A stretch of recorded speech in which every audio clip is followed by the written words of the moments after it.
Hello मेरे प्यारे बच्चों, क्या हाल चाल। बढ़िया साहब। तो कैसे हो मेरे बब्बर शेर और शेरनियों। आशा करता हूँ आप सभी एकदम मस्त होंगे और ज़बरदस्त तरीके से तैयारी भी कर रहे होंगे। प्यारे बच्चों, काफ़ी दिनों के बाद आपके सामने आ रहे हैं। तो जहाँ से छोड़ा था, जहाँ ख़त्म किया था, शुरू वहीं से करते हैं।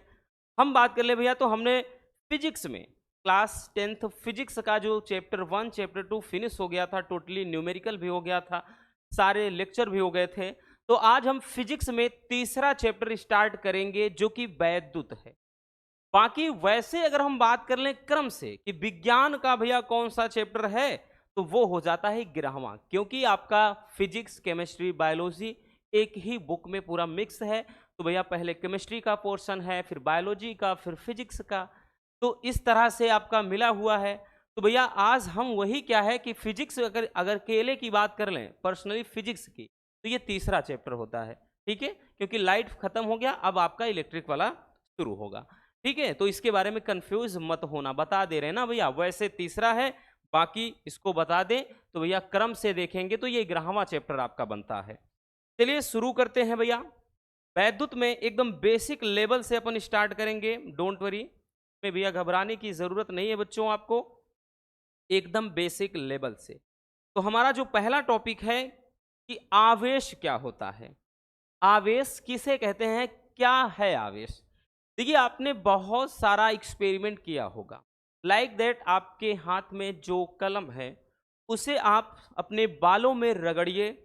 उसके बाद क्या है, कागज के छोटे छोटे टुकड़े कर लीजिए। उसके पास आप ले जाएंगे तो फटाक से उनमें चिपक जाते हैं। इसका रीजन क्या है बच्चों, आवेश। कारण क्या है, आवेश ही। तो आवेश होता क्या है, जैसे भाई एवोनाइट की क्षण को अगर हम बिल्ली की खाल में रगड़ दें, या बाल में भी रगड़ दो, जरूरी नहीं केवल बिल्ली की खाल में, तो वही चीज भाई उसको आप कोई हल्का, जो मतलब हमने बताया जैसे कागज के छोटे छोटे टुकड़े हल्के होते हैं, इसी तरह से अन्य कोई छोटे टुकड़े हैं, तो उनको अपनी तरफ से खींच लेता है, मतलब अपनी तरफ आकर्षित कर लेगा, चिपका लेगा। किस कारण से, तो वो सब का सब भाई जो किया धरा होता है बच्चों, वो आवेश का होता है। ठीक है, तो आवेश अब है क्या, तो परिभाषा के रूप में अगर इसको व्यक्त करेंगे तो आवेश किसी वस्तु का या किसी पदार्थ का वो गुण होता है जिसके कारण वह वस्तु क्या है, आकर मतलब वैद्युत अथवा चुंबकीय बल का अनुभव करती है। ठीक है ना। जैसे देखा होगा कि जैसे ये कुर्सी होती है जो शादी विवाह में चलती है ना, फाइबर वाली, उस पे बैठ जाइए और उस पे पीछे से कोई बार बार मतलब मारता रहे कुर्सी में, तो आपका पूरा जो बॉडी है ना वो चार्ज हो जाता है। फिर आपके जैसे आप ऐसे हाथ करे रहेंगे तो उसके बाद कोई आपको टच करेगा, जोर का झटका है जोरों से लगा, तो लगेगा। किस कारण, आवेश के कारण। तो अब समझ में आ गया। तो आवेश की परिभाषा अगर हम लिखेंगे भैया, तो इसकी परिभाषा होगी मेरे प्यारे रसगुल्लों, ध्यान से समझना। किसी वस्तु का, किसी वस्तु का वह गुण, वह गुण जिसके कारण वह वैद्युत या चुंबकीय बल का अनुभव करता है, चुंबकीय बल का अनुभव करता है, उसे आवेश कहते हैं, उसे आवेश कहते हैं। ठीक है, मतलब पदार्थ का या वस्तु का वो जो गुण होता है जिसके कारण कोई वस्तु भाई चुंबकीय या बल, चुंबकीय या वैद्युत बल का अनुभव करे, तो वो गुण ही क्या कहलाता है भैया, आवेश कहलाता है, चार्ज कहलाता है।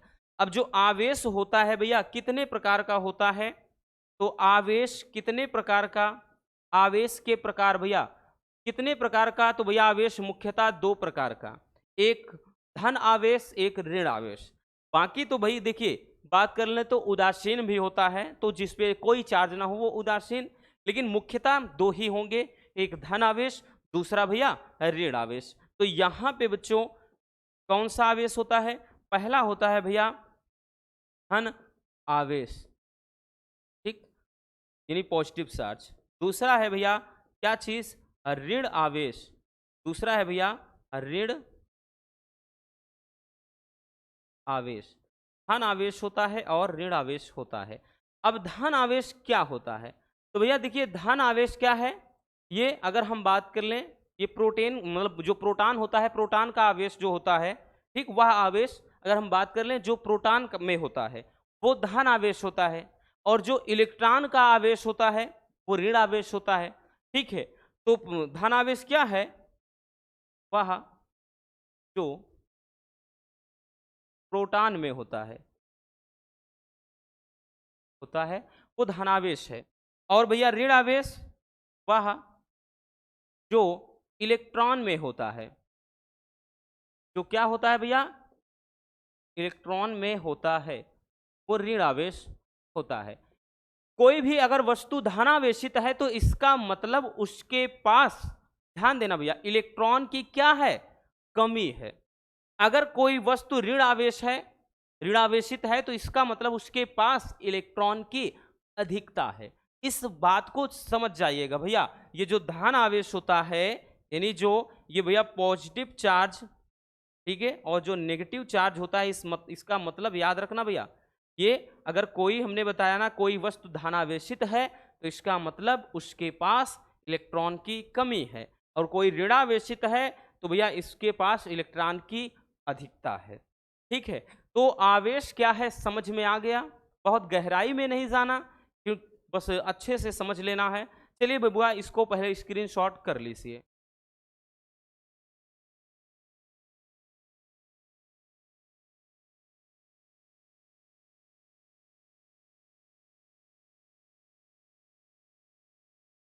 हो गया भैया? चलिए आगे चलते हैं बच्चों। अब हम देखते हैं वैद्युत धारा क्या है, और यहीं से समझिए चैप्टर की शुरुआत है कि वैद्युत धारा किसे कहते हैं। जैसे कोई चालक भी है, कोई तार है, ठीक है, और इसका दो सिरा है भैया, कोई एक सिरा ए है बच्चों, दूसरा सिरा भैया बी है। तो ए से बी तक आवेश को प्रवाहित करने में, भैया ए से बी तक हम क्या कर रहे हैं? आवेश का प्रवाह कर रहे हैं। तो ए से बी तक भैया ये आवेश इसमें प्रवाहित होगा, तो भैया आवेश प्रवाहित होने में कुछ ना कुछ तो समय लगेगा। यस और नो? लगेगा, बिल्कुल लगेगा भैया, क्योंकि यहां से यहां तक आवेश प्रवाहित होगा तो आवेश के प्रवाह होने में कुछ ना कुछ समय लगेगा। तो किसी चालक में, कोई चालक का मतलब भैया तार या धारावाही, ठीक, कुछ भी लिख सकते हैं, ठीक है। तो किसी चालक में या किसी तार में आवेश प्रवाह की समय दर को ही क्या कहते हैं? वैद्युत धारा कहते हैं। तो भैया वैद्युत धारा की जो परिभाषा है, मात्रक, विमा, ठीक है, विमा हालांकि इसमें नहीं चलता है, 12th में चलता है, ठीक है। तो यहां पे चलिए हम पहले परिभाषा लिख लेते हैं भैया। लिखेंगे बच्चों, किसी चालक में या तार में, ठीक है, चालक में आवेश प्रवाह की समय दर को, आवेश प्रवाह की समय दर को, समय दर या आवेश प्रवाह की दर को, ठीक है, समय यहां पे मतलब वही दर है, को क्या कहते हैं भैया? वैद्युत धारा कहते हैं। वैद्युत धारा कहते हैं, ठीक है। किसी चालक में आवेश प्रवाह की दर जो होती है, ये समय दर जो होती है, उसी को कहते हैं भैया वैद्युत धारा। यानी अगर हम लिखना चाहें भाई हम, तो धारा बराबर या वैद्युत धारा बराबर, फार्मूला क्या होता है? आवेश बटे समय, ठीक है बच्चों, ये भैया फार्मूला हो जाता है। बाकी सैंबल के रूप में बात कर लें, मान लेते हैं कि किसी, भैया मान लिया जाए कि किसी चालक में क्यों आवेश प्रवाहित होता है और समय टी लगता है, तो जो वैद्युत धारा है वो आई बराबर क्या हो जाएगा? क्यू अपान टी हो जाएगा। आई बराबर क्यू अपान टी, ये फार्मूला हो जाता है। जहां पे भैया हमने बता दिया ना, क्यू क्या है, आई क्या है, टी क्या है, तो भैया ये सब कुछ आप देख ही रहे हैं बच्चों। क्यों क्या है? आवेश है, भाई आई क्या है? धारा है। टी क्या है? समय है।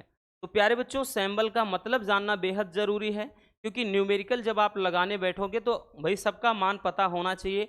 आई क्या है, टी क्या है, क्यों क्या है, ये सारी चीजें मालूम होनी चाहिए। ठीक है भैया, चलिए मात्रक निकालते हैं बबुआ। इसका मात्रक क्या होगा? ध्यान से देखिए, इसका मात्रक क्या हो जाएगा भाई? आवेश का मात्रक कूलाम होता है। आवेश का जो मात्रक होता है कूलाम होता है, याद रखना। और प्रति, यहां समय का मात्रक सेकंड, तो कूलाम प्रति सेकंड।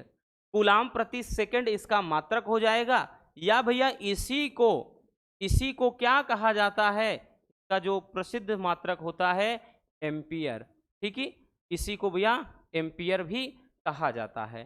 तो धारा का मात्रक एम्पियर। अब इसमें कुछ बदलने वाली चीजें, ठीक है, कुछ इसमें पॉइंट आपको याद रखना है। भाई कुछ पॉइंट ये याद रखना है, इसमें बदलने वाली जो चीजें होती हैं, पूछा जाता है भैया। जैसे सवाल में देगा कि 1 मिली एम्पियर की धारा प्रवाहित हो रही है, तो बच्चों आप मिली एम्पियर है तो उसको पहले एम्पियर में कन्वर्ट करेंगे, तो 1 मिली एम्पियर का मतलब 10⁻³ एम्पियर। ऐसे दे देगा 1 माइक्रो एम्पियर की धारा बह रही है, ठीक है, माइक्रो एम्पियर, तो 1 माइक्रो बराबर होता है 10⁻⁻6 एम्पियर। ठीक है ना, ये सारी चीजें याद रखने वाली चीज। ठीक, तो याद रखना भैया, क्योंकि मिली एम्पियर, माइक्रो एम्पियर, ये क्या होते हैं? धारा के छोटे मात्रक होते हैं। तो ये जो बदलने वाली चीजें हैं, ये भी अपने दिमाग में रख लीजिए। चलिए स्क्रीनशॉट कर लेना भैया।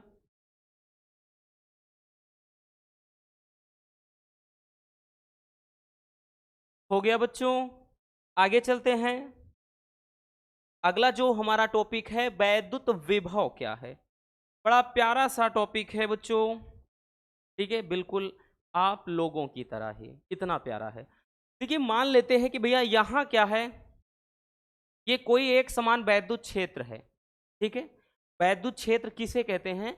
तो वह क्षेत्र जहां पर वैद्युत का प्रभाव हो, यानी जैसे ही कोई तार है, इसमें जब धारा प्रवाहित करेंगे तो भैया इसके चारों ओर वैद्युत क्षेत्र उत्पन्न हो जाता है, यानी इसके आसपास क्या है? वैद्युत का प्रभाव होता है। ठीक है, वैद्युत बल का अनुभव किया जाता है। तो वही चीज है कि हमने मान लिया कि किसी बिंदु में, ये एक समान वैद्युत क्षेत्र में कोई बिंदु यहाँ पे O है। ठीक है, अब इससे बहुत दूर इनफाइनाइट, अनंत पे, ठीक है ना, इससे बहुत दूर भैया अनंत पे कोई धन आवेश मान लेते हैं Q0, कोई आवेश रखा गया है या Q आवेश रखा गया है। अब भाई परिभाषा सुनिएगा क्या होती है। भाई अब अगर इस आवेश को बच्चों यहां से यहां तक लाएंगे तो लाने में कुछ कार्य करना पड़ेगा, बिल्कुल करना पड़ेगा। ठीक है भैया, कार्य करना पड़ेगा। तो यहाँ पे भाई वही चीज फिर कि अगर कार्य करना पड़ेगा तो भाई कार्य करने में कुछ ना कुछ समय भी तो लगेगा। ठीक है, आप जब कोई कार्य करते हैं तो कार्य में कुछ ना कुछ समय लगेगा। तो यहाँ पे कोई आवेश है, कहाँ पे? अनंत में, और ये वैद्युत क्षेत्र के भीतर कोई बिंदु है। तो इस आवेश को यहां से यहां तक लाने में जो किया गया कार्य होता है, ठीक है, किया गया जो कार्य है वही क्या कहलाता है? विभव। ठीक, वही क्या कहलाता है भैया? विभव कहलाता है। तो अब यहां से हम परिभाषा क्या लिखेंगे? तो एकांक धनावेश को, ठीक है, एकांक धनावेश को, ये धनावेश है भैया, तो एकांक धनावेश मान लेते हैं Q0 है। एकांक धनावेश को अनंत से वैद्युत क्षेत्र के भीतर लाने में जो किया गया कार्य होगा, ठीक है, वो किया गया कार्य ही क्या कहलाएगा? विभव कहलाएगा। एकदम सिंपल वाली परिभाषा। हमने क्या बताया? अनंत अनंत पे कोई बिंदु आवेश, मतलब कोई धन परीक्षण आवेश Q0 रखा गया है। ठीक है, और इसे क्या है कि भैया अनंत से वैद्युत क्षेत्र के भीतर किसी बिंदु O तक लाना है। तो यहां से यहां तक लाने में जो किया गया कार्य होता है, वो कार्य ही विभव के रूप में मापा जाता है। ठीक है ना, चलिए अब परिभाषा लिखते हैं बबुआ, एकदम सिंपल वाली है, रटना नहीं है। तो लिखेंगे भैया, अनंत से एकांक धन परीक्षण आवेश को, एकांक धन परीक्षण आवेश को अनंत से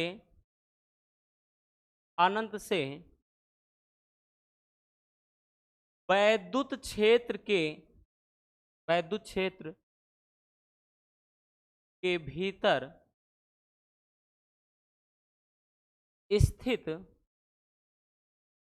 स्थित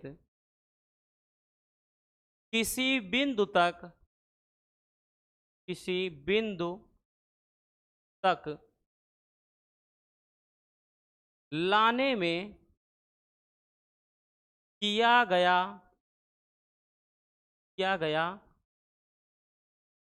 कार्य विभव कहलाता है। ठीक है, एकांक धन परीक्षण आवेश को अनंत से वैद्युत क्षेत्र के भीतर स्थित किसी बिंदु तक लाने में जो किया गया कार्य होगा भैया वो विभव कहलाएगा। अर्थात भैया देखिए विभव को बात कर लें तो V से दर्शाते हैं, तो यहाँ पे हम लिखेंगे कि विभव बराबर क्या हो जाएगा, कार्य बटे यहाँ पे आवेश। ठीक है, ये हो जाएगा भैया आपका फार्मूला। बाकी इसको मैथमेटिकल फॉर्म में लिखते हैं। ठीक है, तो यहाँ पे भाई विभव को V से दर्शाते हैं और उसके बाद कार्य क्या है W, और धन परीक्षण आवेश यहाँ पे होता है W/Q0 लिखते हैं। तो V बराबर क्या हो जाएगा W/Q0। ये हो जाता है विभव का फार्मूला। इस फार्मूले पे आपके न्यूमेरिकल भी लगते हैं।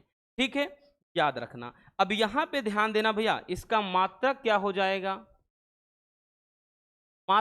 जाएगा, चलिए भाई कार्य का मात्रक होता है जूल, है ना, कार्य का मात्रक जूल। आवेश का मात्रक भैया कूलाम, जूल प्रति कूलाम, या फिर इसी को हम कहते हैं भैया वोल्ट।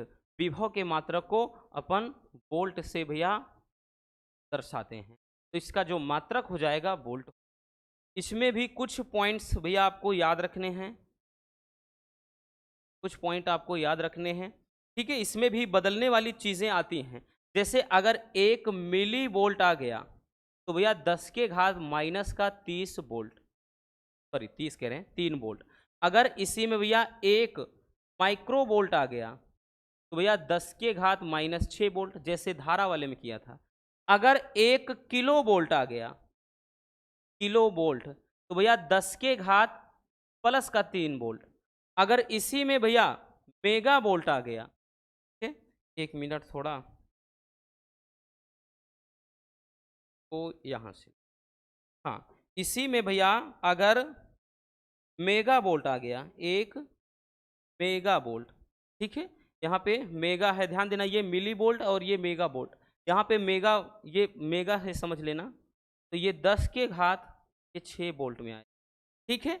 ये मिली वोल्ट है और ये मेगा वोल्ट है, ध्यान देना। यहाँ पे ये m जो है भैया ये मिली, ठीक है, और यहाँ पे जो है ये मेगा को बता रहे हैं, याद रखना, नहीं तो आप कंफ्यूज हो जाओ कि दोनों एक ही तो है।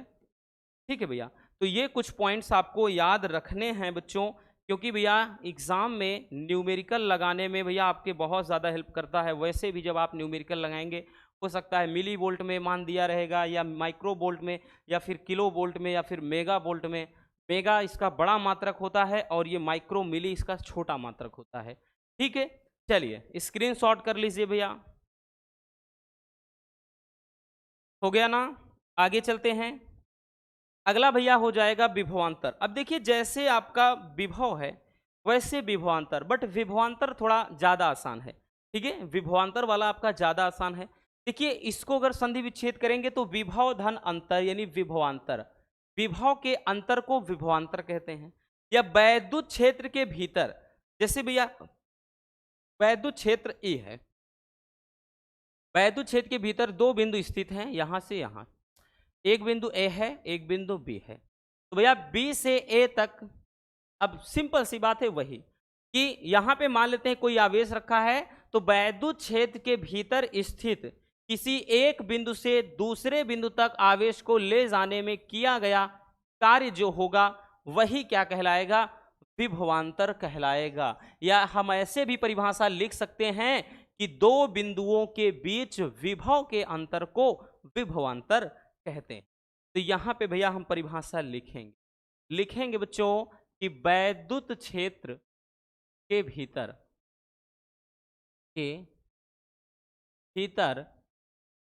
एक बिंदु से दूसरे बिंदु तक आवेश को ले जाने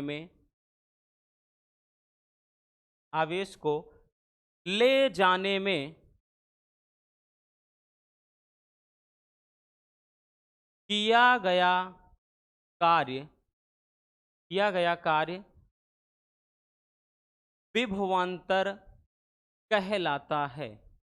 क्या कहलाता भैया, विभवांतर कहलाता है। जैसे भी हमने बताया ना भैया, अब की बार ए से मान लेते हैं कि ए से, जैसे भी यहां पे हम लिखा, थोड़ा नई लाइन से लिख लेते हैं कि माना किसी आवेश को बी से ए तक लाया जाता है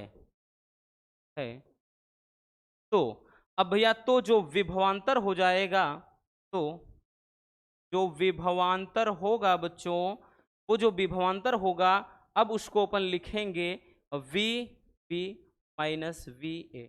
ठीक है, बी से ए तक ले जा रहे हैं। अब जो कार्य होगा W अपान नीचे क्यू नॉट ही रहेगा। तो भैया आपका सेम वही भी होता है, पूरा फार्मूला वही रहता है। जैसे आपकी बार एक बिंदु का विभव दे देगा, जैसे ए वाला, तो बी का पूछ लेगा, या बी का दे देगा, ए का पूछ लेगा। तो अब की बार दो बिंदुओं, जैसे यहाँ पे बी और ए है, इनके बीच का दो बी क्या है, विभव, तो दो बिंदुओं के बीच विभव के अंतर को विभवांतर कहते हैं। बस हो गया, सीधी सी बात। इसका भी मात्रक वही होगा जो विभव का होगा, मात्रक इसका भी वही होगा। भैया मात्रक क्या लिखेंगे, तो हम लिख सकते हैं क्या चीज, जूल प्रति कूलाम, जूल प्रति कूलाम, या फिर हमने बताया ना भैया क्या होता है, वोल्ट होता है। क्या होता है, ठीक है, यही इसका मात्रक हो जाता है। चलिए स्क्रीनशॉट कर लीजिए। हो गया। तो बस आज के इस वीडियो में इतना ही। उम्मीद है सारे टॉपिक आपको बहुत अच्छे तरीके से समझ में आ गए होंगे। वीडियो पसंद आई हो बबुआ प्यार से लाइक ज़रूर कर देना, और नए हैं तो चैनल को सब्सक्राइब जरूर कर लीजिए। मिलते हैं किसी और ऐसे शानदार टॉपिक के साथ। Love you, bye bye, take care. और हाँ, एक प्यारा सा कमेंट बॉक्स में छोड़ दीजिए।